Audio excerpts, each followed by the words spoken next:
It's crunch time for the state's health insurance exchange as open enrollment comes to a close. And the exchange has boosted its outreach efforts ahead of a Sunday deadline. Officials say about 49,000 people have enrolled in private plans in the latest round of signups, but that's 17,000 short of the goal.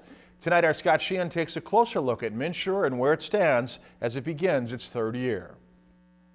Staying on your parents' plan till you're 26, not being turned down due to pre-existing conditions, customers losing existing plans, and headache buying coverage online. Those are a list of pros and cons that have been a result of the Affordable Care Act coming to Minnesota via MNSure. One of the biggest problems is educating the public on the positive and negatives of higher deductibles.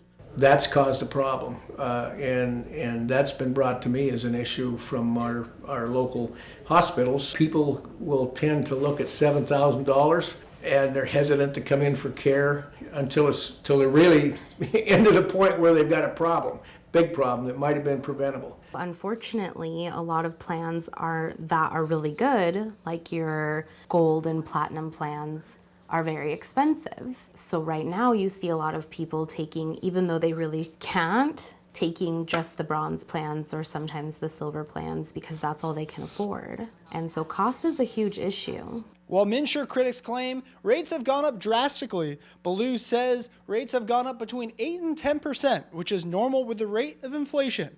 However, both sides agree that everyone needs access to health care. With inflation and having all the things that needed to be added to the Affordable Health Care Act, a lot of them were necessary, like routine physicals and things. Our country was kind of founded on life, liberty, and the pursuit of happiness. And I think a lot of people feel that health care is a life. In order to have a life, you need to have health insurance to take care of those issues.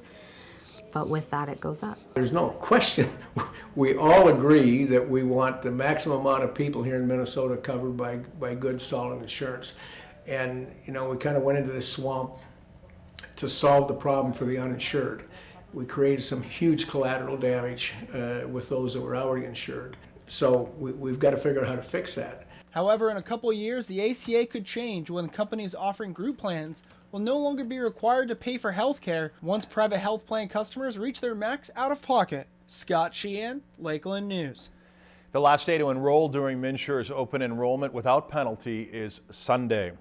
If you've enjoyed this segment of Lakeland News, please consider making a tax-deductible contribution to Lakeland Public Television.